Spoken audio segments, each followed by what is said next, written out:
Meus irmãos, a paz do Senhor, é bom estar falando da palavra de Deus juntamente com você. E nessa tarde eu vou estar falando acerca dos dons espirituais. A pedido aí da irmã Ana Cláudia, ela queria saber algo acerca dos dons espirituais. Então nós vamos estar ministrando um pouco acerca dos dons espirituais, né? Daquilo que a palavra de Deus fala aos nossos corações. O texto base que eu estarei tratando aqui é o texto de Romanos, capítulo de número 12, onde a Bíblia nos diz: rogo-vos, pois, irmãos, pela compaixão de Deus, que apresenteis o vosso corpo em sacrifício vivo, santo, agradável a Deus, que é o vosso culto racional. E não vos conformeis com este mundo, mas transformai-vos pela renovação do vosso entendimento, para que experimenteis qual seja a boa e agradável e perfeita vontade de Deus. Porque pela graça que me é dada, digo a cada um entre vós, que não saiba mais do que convém saber, mas que saiba com temperança, conforme a medida da fé que Deus repartiu a cada um.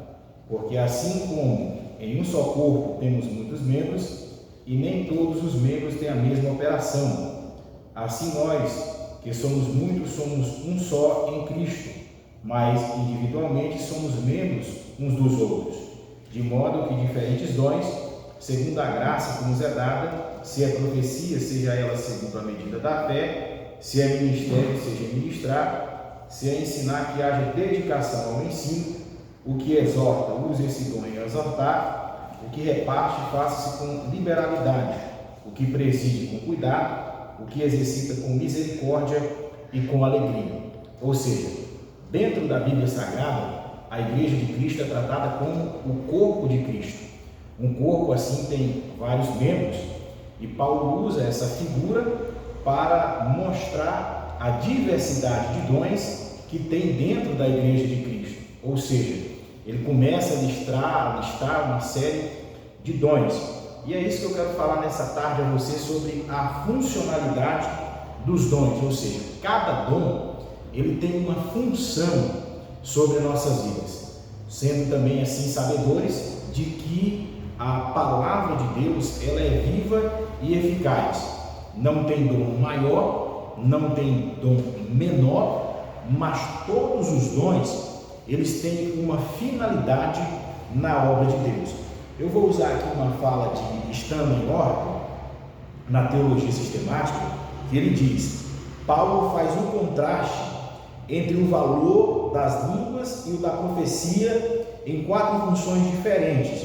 Em 1 Coríntios 14, o ensino, a adoração, os sinais para o descrente, o ministério à igreja local. Ele admoesta contra todo o abuso dos dons e oferece diretrizes positivas ao seu exercício. Resume abaixo as instruções essenciais. A comunicação é complexa, a comunicação nítida fortalece. É fácil entender erroneamente as intenções, atitudes e palavras. Somos imperfeitos e por isso os dons precisam ser exercidos com amor. Ou seja, os dons eles têm que ser exercidos com amor. Não é porque Deus me deu o dom da palavra de Deus, não é porque eu falo em línguas estranhas que eu sou melhor do que o outro irmão. Cada um é usado por Deus da maneira que Deus assim reparte o Espírito Santo dentre eles. O que é que estava acontecendo aqui em Corinto? Alguns irmãos queriam esnobar os outros irmãos por ter um dom diferente do outro. Ou seja, os coríntios eram egoístas, fingiam-se de ultras espirituais e abusavam das línguas estranhas. Surgiram muitos problemas. Paulo reenfatiza a necessidade da clareza na orientação e instrução. Por isso toma a profecia como exemplo para representar todos os dons exercidos no idioma conhecido. As línguas estranhas, quando interpretadas, incentivam a congregação a adorar a Deus. Então tem gente em pleno século XXI, meu irmão Éden, que me acompanha aqui, meu irmão, Tem gente que pensa que falar em mistério, ele tem alguma ação sobrenatural sobre a vida dele, que ele se torna mais importante do que a outra pessoa. E não é isso. Quando se fala em mistério, quando se fala em línguas estranhas com o Senhor, você está falando ao Senhor, está edificando apenas a si próprio e não lhe torna diferente dos demais.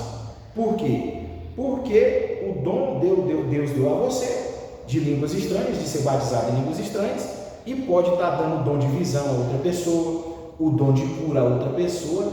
Todos esses são para a edificação do corpo de Cristo. Quem é o corpo de Cristo? A igreja. Então Paulo está advertindo aqui essa situação. Paulo reenfatiza a necessidade da clareza na operação, na orientação e instrução. Por isso toma a profecia como exemplo e representa todos os dons exercidos no idioma conhecido. As línguas estranhas, quando interpretadas, incentivavam a congregação a adorar a Deus e se constitui num dom tão válido quanto a profecia. Não há fundamento bíblico para classificar os dons como superiores ou inferiores. Cada dom desempenha uma tarefa única e incomparável, se comunicado corretamente. Paulo oferece a analogia da flauta, da cítara e da trombeta tocadas sem uníssono. Não há benefício para o ouvinte. Na assembleia local, precisamos transmitir com nitidez a orientação divina, o que está dizendo a todos nós. Ou seja, você vai às vezes em um culto, o pregador começa a palavra inicial do culto com línguas estranhas. A pessoa fala o tempo todo em línguas estranhas pensando que está atingindo o ápice, quando na verdade, se ministrar a palavra de Deus, aquele que está ali embaixo no púlpito, ele tem que entender aquilo que está sendo ministrado com nitidez, porque aí a palavra vai gerar um efeito no seu coração. Ou seja, a palavra pregada com unção, com autoridade e com o Espírito Santo. Nós não somos nada sem o auxílio do Espírito Santo. Lembrando também que o púlpito das igrejas, ele é utilizado para se transmitir a palavra de Deus. Púlpito não é lugar de desabafo. Púlpito não é lugar de desaforo. Púlpito não é lugar de chagarrice, de coisas espalhafatosas. Púlpito é lugar de pregar a palavra de Deus. Então, que nós tenhamos nessa tarde aí, tenhamos esta compreensão acerca dos dons. Não há dom inferior, não há dom superior. Não é porque eu falo em línguas estranhas, não é porque eu prego, não é porque eu tenho dom de revelação, que eu me torno melhor ou maior que alguém. Na obra de Deus, todos andam de igualdade, ninguém é superior a ninguém. Vamos mais à frente aqui ao que estão em ordem nos diz e nos recomenda. Paulo tinha em alta estima o dom de línguas para a adoração e edificação do indivíduo. A oração, a ação de graças e como sinal para o incrédulo. Paulo orava em línguas, cantava em línguas, louvava em línguas e falava em línguas. Na realidade, falava em línguas ainda mais que os exuberantes coríntios. Ele fala do valor de louvar e orar com o Espírito e também com o entendimento. Outra coisa que a mencionar: o Espírito Santo, ele não toma consciência de ninguém. Quando se fala em mistério, quando se transmite uma palavra, você tem o domínio sobre o Espírito Santo na sua vida. Ele não toma consciência de ninguém. Muitos têm aí pensado que quando se está ali cheio do poder de Deus, está em transe, se perde ali a memória. Não, se perder a memória não é de Deus. Algo está de errado acontecendo. Os coríntios haviam exagerado no uso do dom de línguas. Alguns talvez acreditassem que falavam línguas angelicais. 1 Coríntios 13:1. É possível que os cultos tenham sido dominados pelas línguas e parece que falavam em línguas, interrompiam uns aos outros para estragar suas mensagens sem interpretação. Então isso é o que? Ordem no culto. Paulo está aqui, mais à frente ele vai orientar sobre a ordem no culto, é interessante o versículo de número 12 que nos diz, o versículo de número 12, o capítulo de número 12 de 1 Coríntios 1, ele começa: rogo-vos, pois, irmãos, pela compaixão de Deus, que apresenteis o vosso corpo em sacrifício vivo, santo, agradável, que é o vosso culto racional. Ou seja, culto, ele tem ordem, culto, ele tem sua metodologia, ou seja, tudo é planejado para que saia da forma correta. Uns têm palavra, outros têm cânticos, outros têm oração, e daí sucessivamente. Mais à frente segue-se a uma pergunta fundamental a respeito dessa passagem: estaria Paulo encorajando ou desencorajando períodos de adoração em que todos na Assembleia falavam em outras línguas? Duas opiniões são sustentadas a respeito.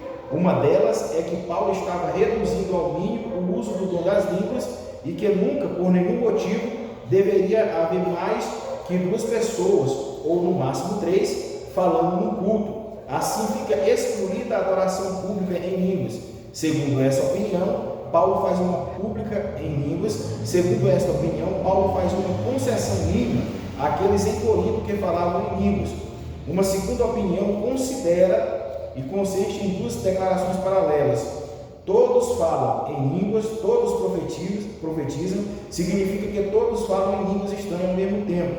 Obviamente, refere-se a todos profetizando ao mesmo tempo. Não pode significar isso, todos profetizando ao mesmo tempo.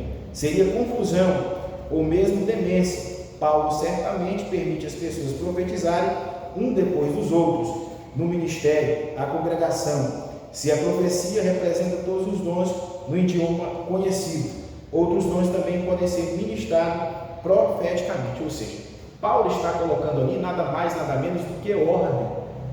E é necessário ordem em nossos cultos.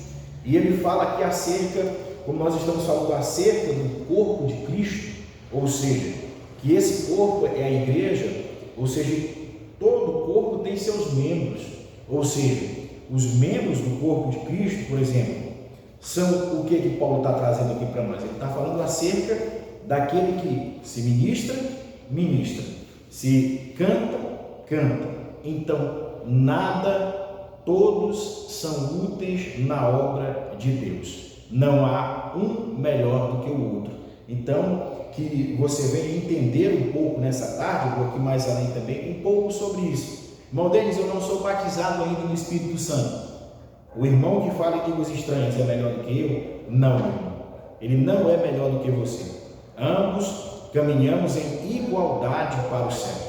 Agora, a minha orientação a você é que você busque no Espírito Santo, porque os dons são dados liberalmente à Igreja de Cristo.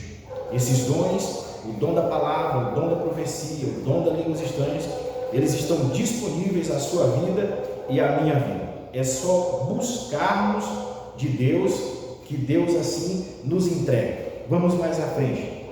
A única limitação imposta às mensagens proféticas é que seja feito tudo decentemente e com ordem. Os coríntios não deveriam consumir a totalidade do horário falando um depois dos outros em línguas. Há um limite de 2 ou no máximo 3 expressões em línguas, com interpretações. O propósito básico das línguas estranhas com interpretação é adorar a Deus, encorajar os outros a fazer o mesmo. Se é uma congregação que está disposta a adorar, não serão necessárias mais 2 ou 3 exortações para situá-las neste propósito. Em Atos, vemos que todos falávamos em línguas em adoração coletiva. Nenhuma interpretação é mencionada. A interpretação sem preceitos em Coríntios não pode negar que todos adoravam a Deus em línguas, ao mesmo tempo. Paulo e Lucas não contradizem mutuamente.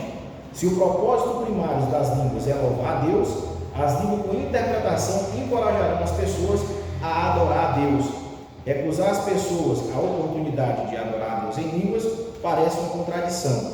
Nesse caso, Paulo estaria dizendo: adorem com um entendimento na Assembleia, mas no Espírito. Somente 2 ou 3 pessoas têm licença para aquela experiência. Que diremos das reuniões, que a oração é o tema principal na agenda, ou das reuniões que visam encorajar uns aos outros? e receber a plenitude do Espírito. Um dos momentos de pura celebração espiritual, quando Deus nos toca no meio de qualquer assembleia pública, nós correspondemos. Essa nossa resposta, no entanto, não deve atrair sobre nós mesmo qualquer atenção indevida. O reavivamento pentecostal carismático no mundo inteiro jamais se desculpou pela celebração genuína.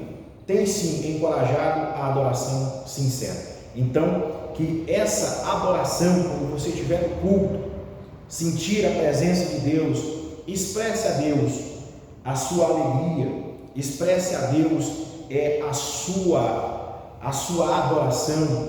Nós somos sabedores que o movimento da Reforma Protestante no século XVII, ele trouxe à tona com os pietistas, com grandes homens de Deus como Jerônimo Savonarola, John Wesley, a partir de John Wesley principalmente, dentre outros, essa chama do reavivamento espiritual. Então que essa chama ela venha manter-se acesa no nosso coração. Nós nunca podemos nos ausentarmos de buscar a presença de Deus, de estar ali orando, de estar ali clamando, de estar buscando a Deus. Mas aí, esclarecendo a pergunta da irmã, eu creio que ela ficou aí entendida, muito entendida acerca do que são os dons espirituais. Deus reparte os dons espirituais em ministração da palavra de Deus, em profecia, o dom de profetizar, o dom de curar, dentre outros dons. E também falando que não é porque você não é batizado no Espírito Santo ainda que você é menor. Não é isso. Busque o batismo no Espírito Santo. E nem aquele que é batizado é melhor do que o que não é, porque não há dom superior, não há dom inferior. Então, que Deus em Cristo te abençoe nessa tarde, abençoe a tua casa, a tua família, a tua vida. E nós vamos estar, semana que vem, gravando mais uma palavra de Deus para o teu coração. Que Deus em Cristo abençoe a tua casa e ore por nós. O Senhor é contigo em nome de Jesus. Deus abençoe. Não, pode.